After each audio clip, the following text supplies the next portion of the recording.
Questions for pharmaceutical analysis. इससे पहले जो हमने लैब के लेक्चर्स अपलोड किए थे उसमें हमने यूवी स्पेक्ट्रोफोटोमीटर के दो प्रैक्टिकल्स अपलोड किए थे, lab number 2 and lab number 3। Lab number 4 and 5 भी यूवी स्पेक्ट्रोफोटोमीटर के ऊपर ही परफॉर्म होने हैं। सो वी हैव डिसाइडेड कि जब यूनिवर्सिटी रिज्यूम होगी उस वक्त हम इसको कंटिन्यू करेंगे। So for today we are going to discuss objective number 6, which is to calibrate the analytical balance. सबसे पहले आपके लिए ये चीज़ समझना इम्पोर्टेंट है कि what is calibration and why calibration is important. Calibration basically कोई भी ऐसा प्रोसेस है जिसमें आप ये इंश्योर करते हैं कि आपका जो इंस्ट्रूमेंट है या प्रोसीजर है वो वैसे ही परफॉर्म कर रहा है जैसे कि इसको डिज़ाइन किया गया है। फॉर एग्जांपल अगर वो कोई ग्लासवेयर है और उसका काम है मेजर करना, तो वो एग्जैक्टली उतना ही अमाउंट मेजर करेगी जितना कि उसको मेजर करना चाहिए। फॉर एग्जांपल 5 ml की अगर पाइपेट है तो 5 ml ही मेजर करे, ठीक है।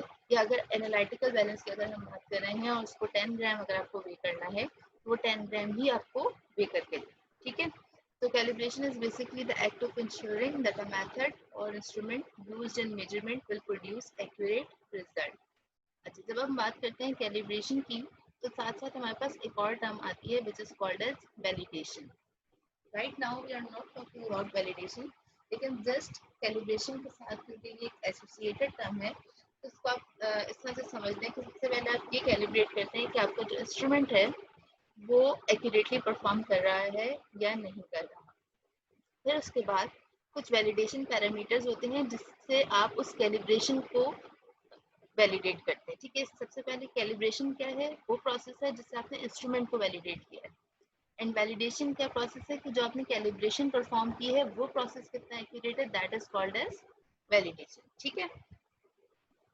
Now calibration defines measurement parameters such as range, accuracy and precision. ये तीनों बहुत इंपॉर्टेंट टर्म्स हैं। रेंज किसी भी इंस्ट्रूमेंट की या किसी भी प्रोसीजर की हर एक की अपनी एक रेंज होती है कि वो किस रेंज में परफॉर्म कर सकते हैं। For example in UV spectrophotometer अगर हम बात करते हैं तो उसकी यूवी की रेंज स्टार्ट होती है आपकी 110 नैनोमीटर से और विजिबल की रेंज एंड होती है 1100 नैनोमीटर, ठीक है। तो ये 110 से लेकर 1100 नैनोमीटर तक यूवी स्पेक्ट्रोफोटोमीटर की परफॉर्मेंस रेंज होती है। जस्ट लाइक दैट जितने भी एनालिटिकल बैलेंस होते हैं उनकी अपर वेट लिमिट और लोअर वेट लिमिट होती है। ये आप उसके ऊपर मैक्सिमम कितना वेट वे कर सकते हैं और मिनिमम कितना वेट वे कर सकते हैं, ठीक है। अच्छा, अपर वेट लिमिट और लोअर वेट लिमिट जो है वो ज़रूरी नहीं है कि वो बैलेंस की मैक्सिमम कैपेसिटी है। अभी हम आगे जब अपर वेट लिमिट का फॉर्मूला डिस्कस करेंगे तो मैं आपको बताऊंगी कि अपर वेट लिमिट जो है वो हमेशा बैलेंस की मैक्सिमम कैपेसिटी से कम होगी, क्योंकि कभी भी बैलेंस अपनी मैक्सिमम कैपेसिटी पे एक्यूरेट रिजल्ट नहीं देता। So if you are talking about the accuracy तो हमें उसकी अपर वेट लिमिट और लोअर वेट लिमिट को रिवाइज करना पड़ता है, ठीक है। So that is the range of an instrument. Next one is accuracy. Accuracy आप उस पैरामीटर को कहते हैं जिसमें आपकी जो रिकॉर्डेड वैल्यू है it conforms to the standard value, ठीक है। कि आपकी कोई भी वैल्यू कितनी करेक्ट है, that is called as accuracy. The next parameter which is precision. Precision means कि आपके जो रिजल्ट्स हैं वो कितने रिपीटेबल हैं, कितने कंसिस्टेंट हैं। फॉर एग्जांपल मेरे पास एक 10 ग्राम का वेट है जिसको मैं एनालिटिकल बैलेंस पे वे कर रही हूँ। जब मैंने उसको वे किया तो उसने मुझे रिजल्ट दिया 10 ग्राम। दिस रिजल्ट इज एक्यूरेट, ठीक है। लेकिन जब मैंने उसको दोबारा वे किया तो उसने मुझे रिजल्ट दिया 10.1 ग्राम। दोबारा नेक्स्ट टाइम वे किया उसने मुझे रिजल्ट दिया 9.99 ग्राम। तो ये रिजल्ट एक्यूरेट तो है क्योंकि ये क्लोज है करेक्ट वैल्यू से, but this is not precise, क्योंकि एवरी टाइम जब जितनी दफ़ा भी मैं इसको अपनी परफॉर्मेंस को रिपीट कर रही हूँ उतनी दफ़ा मुझे डिफरेंट वैल्यू दे रहा है। So the instrument is accurate but not precise, okay. Accuracy और प्रिसिशन का जो बेसिक डिफरेंस है कि accuracy is the closeness to the standard value and precision is the closeness to the value with each others, ठीक है, okay. अगर हम बात करते हैं, हम दो तरह की कैलिब्रेशन परफॉर्म करेंगे इस लैब में। सबसे पहले हम परफॉर्म करेंगे एनालिटिकल बैलेंस की कैलिब्रेशन और नेक्स्ट टाइम हम ग्लासवेयर की कैलिब्रेशन के बारे में बात करेंगे।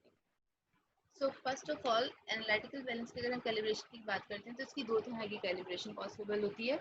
The first one is internal calibration. Internal calibration जो है वो हर बैलेंस की डिफरेंट तरीके से होती है। उसके साथ एक जो आपके पास मैनुअल आता है इंस्ट्रूमेंट का, उसके अंदर उसकी डिटेल्स दी हुई होती है कि आप उसको किस तरह से कैलिब्रेट कर सकते हैं। ठीक है, तो हम इंटरनल कैलिब्रेशन के ऊपर फोकस नहीं करेंगे। We are going to talk about the external calibration, क्योंकि हम अपनी लैब में एक्सटर्नल कैलिब्रेशन ही परफॉर्म करते हैं। ठीक है, so external calibration basically check following factors which are drift. सबसे पहला है आपका फैक्टर ड्रिफ्ट। ड्रिफ्ट को आप रिपीटेबिलिटी टेस्ट भी कह सकते हैं, क्योंकि आप उसमें ये चेक करते हैं कि अगर आप बार बार कोई चीज़ वे कर रहे हैं तो उसमें वैल्यूज़ कितनी ज़्यादा आपकी सेम आ रही है। बेसिकली ड्रिफ्ट और repeatability, all of these will check the precision of an instrument. Okay, so drift can be defined as a slow change in the response of a gauge. A 10-gram standard weight is used to carry out a drift check in analytical balance. अच्छा, यहाँ पे एक चीज़ important है कि जब अगर हम micro balance use कर रहे हैं जो माइक्रोग्राम्स की वेइंग करता है, तो माइक्रो बैलेंस की वेइंग के लिए हम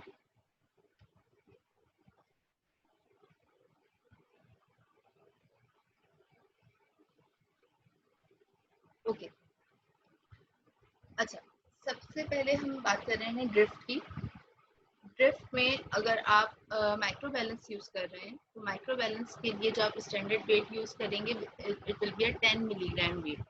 ठीक है, और अगर आप रेगुलर वेट यूज कर रहे हैं तो अगर उसमें आप ग्राम्स के अंदर अपने स्टैंडर्ड वेट्स लेते हैं। ठीक है, कहने का मकसद ये है कि अगर आपका जो लीस्ट काउंट है वो माइक्रोग्राम में, तो आपका जो स्टैंडर्ड वेट है जिससे आप कैलिब्रेशन करेंगे वो मिलीग्राम्स में होगा। और अगर आपका जो एनालिटिकल बैलेंस है, हेलो, आप लोग को आवाज आ रही है? यस मैम, आ रही है। ओके, और अगर आपका जो एनालिटिकल बैलेंस है उसका लीस्ट काउंट मिलीग्राम्स में है, तो उसके लिए आप जो स्टैंडर्ड वेट लेंगे कैलिब्रेशन के लिए that will be in grams. Okay, अच्छा, ड्रिफ्ट चेक करने के लिए आप क्या करेंगे कि जो आपका स्टैंडर्ड वेट है उसकी आप 10 मेजरमेंट्स रिकॉर्ड करेंगे। ठीक है, सिंपली आपने क्या करना है, आपने एनालिटिकल बैलेंस को ऑन किया, 10 ग्राम का स्टैंडर्ड वेट लिया, उसको एक दफ़ा रखा, रीडिंग नोट की, उठा लिया। जब दोबारा रीडिंग 0 हो गई, अगेन आपने उसको रखा और उसकी रीडिंग नोट की, अगेन आपने उसको उठा लिया। इस तरह से करके आपने उसके 10 मेजरमेंट्स लिए। ठीक है, और उन सबको आप टेबल में रिकॉर्ड कर लेंगे। यहाँ पे मैं आपको दिखा भी देती हूँ टेबल, ये ड्रिफ्ट चेक का टेबल है। ठीक है, आपने यहाँ पे 10 अपनी मेजरमेंट्स रिकॉर्ड कर ली और एरर आपने फाइंड आउट कर लिया कि जो फॉर एग्जांपल आपने फर्स्ट मेजरमेंट रिकॉर्ड की थी वो आई 10.1, तो आप 10 में से 10.1 माइनस करेंगे, -0.1 आपके पास रिजल्ट आ जाएगा। ठीक है, अच्छा, ये सारी वैल्यूज आप रिकॉर्ड करके तो अब आपके पास एंड में 10 वैल्यूज आ जाएंगी एरर की। आपने इसका मीन एरर फाइंड आउट करना है। स्टैट्स का कोर्स आप ऑलरेडी कवर कर चुके हैं, तो आपको मीन और स्टैंडर्ड डेविएशन निकालना आना चाहिए। ठीक है, इसको हम डायरेक्टली कैलकुलेटर से भी फाइंड आउट कर सकते हैं और फॉर्मूला के थ्रू भी कर सकते हैं, बट आई प्रेफर कि आप उसको कैलकुलेटर के थ्रू ही फाइंड आउट करें, क्योंकि ये जो सारे साइंटिफिक इंस्ट्रूमेंट हैं, जितना भी हम आजकल चीज़ें करते हैं कैलकुलेशन, जितनी ज़्यादा वो आपकी कंप्यूटराइज होंगी, आपको प्रैक्टिकल लाइफ में उनको अप्लाई करने में उतनी ही आसानी होगी। क्योंकि जब आप इंडस्ट्री में जाते हैं या आप कहीं भी किसी प्रैक्टिकल फील्ड में जाते हैं तो आप फॉर्मूला बैठ के नहीं कैलकुलेट करते, आप सॉफ्टवेयर यूज करते हैं उसके लिए। ठीक है, सो मीन और स्टैंडर्ड डेविएशन आपने फाइंड आउट करनी है, तो आपके पास ड्रिफ्ट की वैल्यू आ जाएगी। ठीक है, अच्छा, ड्रिफ्ट आपके पास स्टैंडर्ड रेंज है ड्रिफ्ट की कि it should not be more than 0.2 ग्राम। ठीक है, प्लस माइनस हो सकता है लेकिन 0.2 ग्राम से एक्सीड नहीं करना चाहिए। ठीक है, अगर आपका ड्रिफ्ट 0.2 ग्राम से एक्सीड कर रहा है, इट मीन्स कि your instrument is not performing well, और आप उसको उसको आप एक्यूरेटली वेइंग के लिए यूज नहीं कर सकते। Clear? Okay, now the next thing is measurement uncertainty. Measurement uncertainty का मतलब ये होता है कि फॉर एग्जांपल हमारे पास जो लैब में एनालिटिकल बैलेंस है उसकी अपर लिमिट है 200 ग्राम्स। अपर लिमिट का मतलब ये है कि उसकी मैक्सिमम कैपेसिटी है 200 ग्राम्स, तो 200 ग्राम से ज़्यादा का वेट एक्यूरेटली वे नहीं करेगा। ठीक है, लेकिन फार्मास्यूटिकली हमने अपर वेट लिमिट और लोअर वेट लिमिट को थोड़ा सा रिवाइज किया। यूएसपी के अकॉर्डिंगली अगर आप देखें तो अगर आपकी 200 ग्राम अपर वेट लिमिट है तो उसका 80% अगर आप कैलकुलेट करें विच विल बी 160 ग्राम्स, तो 160 ग्राम्स आप उसके ऊपर एक्यूरेटली वे कर सकते हैं। लेकिन अगर आप उससे ज़्यादा जाएंगे तो आपका जो वेट है उसकी वैल्यू एक्यूरेट हो सकता है कि ना हो, विच इज़ अनसर्टेन, हो भी सकती है और नहीं भी हो सकती। तो हम इस चीज़ को इंश्योर करने के लिए कि हमारी जो वैल्यूज़ हैं वो ज़्यादा से ज़्यादा एक्यूरेट हों, हम अगर 200 ग्राम का कैपेसिटी वाला वेइंग बैलेंस है तो उससे हम 160 ग्राम से ज़्यादा का वेट पे नहीं करते। ठीक है, इसी तरह से लोअर वेट लिमिट्स होती हैं। लीस्ट काउंट पर अगर किसी इंस्ट्रूमेंट पे ये लिखा हुआ है कि वो कम से कम 0.1 मिलीग्राम वे कर सकता है, इट डज नॉट मीन कि वो उसको एक्यूरेटली वे कर सकता है। लीस्ट काउंट हमेशा वो वैल्यू होती है जो आप रिकॉर्ड कर सकते हैं। अब वो करेक्ट है या नहीं है इसको इंश्योर हम बाद में करते हैं। तो इसीलिए फार्मास्यूटिकली स्पीकिंग आप लोअर वेट लिमिट को का जो लीस्ट काउंट होता है उसको आप मल्टीप्लाई बाय 1000 करते हैं और उससे ज़्यादा आप वेइंग नहीं करते। फॉर एग्जांपल जो हमारे पास लैब में अवेलेबल है उसका लीस्ट काउंट है 0.1 मिलीग्राम। ठीक है, 0.1 मिलीग्राम का मतलब क्या है, जब इसको हम 1000 से मल्टीप्लाई करेंगे इट इज़ 100 मिलीग्राम। इसका मतलब क्या है कि हम उस पर्टिकुलर वेइंग बैलेंस पे 100 मिलीग्राम से कम का वेट एक्यूरेटली वे नहीं कर सकते। Is that clear? अच्छा, अब तक हमने दो चीज़ें चेक कर ली, इंस्ट्रूमेंट की प्रिसिशन और उसकी रेंजेस। ठीक है, now we are going to check the performance जो आपको एक्यूरेसी के बारे में बताएगी कि हमारा जो इंस्ट्रूमेंट है वो कितना एक्यूरेटली वेइंग कर रहा है। हमारे पास स्टैंडर्ड वेट्स होते हैं 1 ग्राम, 2 ग्राम, 5 ग्राम, 10 ग्राम एंड 20 ग्राम्स के। उसको हम बारी बारी जो है वो बैलेंस के ऊपर रखेंगे और उसकी रीडिंग्स रिकॉर्ड करेंगे। ठीक है, किसी भी रीडिंग को 0.1% से ज़्यादा वेरी नहीं करना चाहिए। ठीक है, तो आप देखें यहाँ पे आपके पास टेबल है।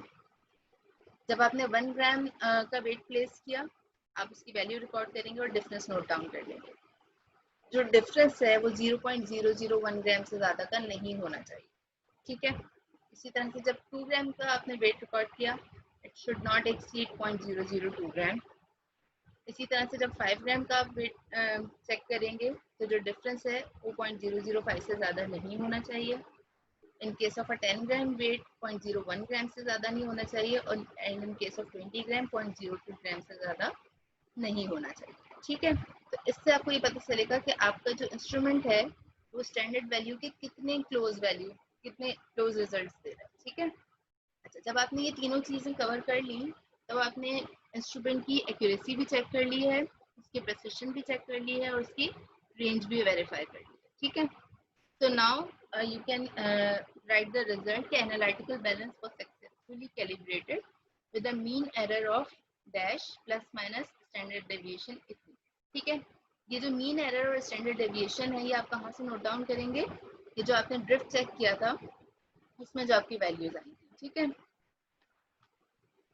ये वाली जो आपकी वैल्यूज आएंगी ना या इसको आप रिजल्ट में मेंशन करेंगे। ठीक है, अब यहाँ तक आपका जो प्रैक्टिकल की परफॉर्मेंस थी वो कंप्लीट हो गई। नेक्स्ट आपने क्या करना है, आपने डिस्कस करना है कि जो हम सारा प्रोसेस कर रहे हैं कैलिब्रेशन का, why it is important. Calibration मैंने अभी स्टार्टिंग में भी बताया था कि कैलिब्रेशन करना इसलिए इम्पोर्टेंट होता है कि हमारे पास जब हम फार्मास्यूटिकल एनालिसिस की बात करते हैं तो हम डील कर रहे होते हैं मोस्टली ड्रग्स के साथ। ठीक है, ड्रग्स जो है वो हमारी बॉडी में एक स्पेसिफिक अमाउंट में जाके एक्ट करती है। अगर हम फार्मास्यूटिकली जब मैन्युफैक्चरिंग हो रही है उस वक्त हम एक्यूरेट वेइंग ना करें तो क्या होगा कि ड्रग की जो क्वांटिटी हम क्लेम कर रहे हैं लेबल के ऊपर वो एग्जैक्टली वो क्वांटिटी बॉडी में नहीं जा रही होती। ठीक है, या तो वो कम जा रही होगी या वो ज़्यादा जा रही होगी, बिकॉज हमारा जो इंस्ट्रूमेंट था, जो हमारा एनालिटिकल बैलेंस था वो कैलिब्रेटेड नहीं था। ठीक है, तो इससे हमारे पास बहुत ज़्यादा जो है वो बहुत ज़्यादा एरर के चांसेस हो सकते हैं और ये लाइफ थ्रेटनिंग कंडीशन भी हो सकती है, क्योंकि कुछ मेडिसिन होती हैं जो माइक्रोग्राम्स में बॉडी में जिनका जाना ज़रूरी होता है। अगर उनकी ज़रा सी भी डोज की वेरिएशन हो जाए तो वो बॉडी को बहुत ज़्यादा नुकसान पहुंचा सकती है। ठीक है, तो फार्मास्यूटिकली हमारे लिए एनालिटिकल बैलेंस या कोई भी इंस्ट्रूमेंट या प्रोसीजर्स हम जो यूज़ कर रहे हैं उसकी कैलिब्रेशन बहुत ज़्यादा इम्पॉर्टेंट है। तो इसको आप डिस्कशन में इन 4 to 5 लाइन्स डिस्कस करेंगे। ओके, इस लैब का ऑब्जेक्ट और इसकी परफॉर्मेंस वगैरह आप लोगों को क्लियर है?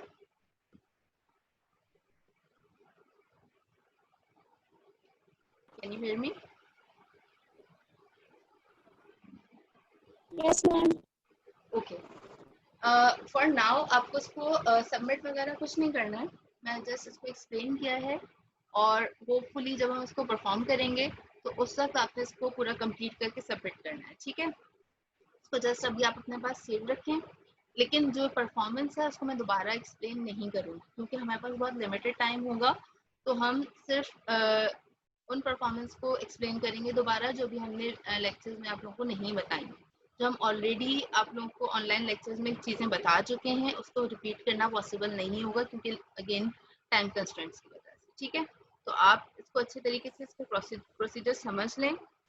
प्लस अगर किसी को साइंटिफिक कैलकुलेटर के थ्रू मीन और स्टैंडर्ड डेविएशन कैलकुलेट करना नहीं आता है तो वो उसको सीख ले, अदरवाइज आप मुझसे पूछ सकते हैं तो फिर मैं आपको दोबारा उसकी वैल्यूज बता दूंगी कि उसको किस तरह से आप कर सकते हैं। ठीक है, अच्छा, इससे पहले जो हमारे पास लैब्स हुई थी उसका भी आपने यही करना है कि जब यूनिवर्सिटी ओपन होगी तो आपने उसके प्रिंट आउट्स निकाल के अपनी लैब एक्टिविटी की जो रिपोर्ट्स हैं उसके प्रिंट आउट्स निकाल के आपने उसको फाइल में अटैच करके सबमिट करवानी होगी। ठीक है, इज दैट क्लियर?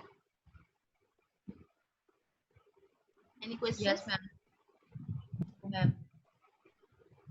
ओके, अगर इस पर्टिकुलर लैब से आपको कुछ और क्वेश्चन भी पूछना हो तो जो डिस्कशन एंड क्वेरीज का फोरम है LMS पे, आप उसके अंदर अपने क्वेश्चंस पोस्ट कर सकते हैं। ठीक है, okay, yes ma'am. Thank you class. Please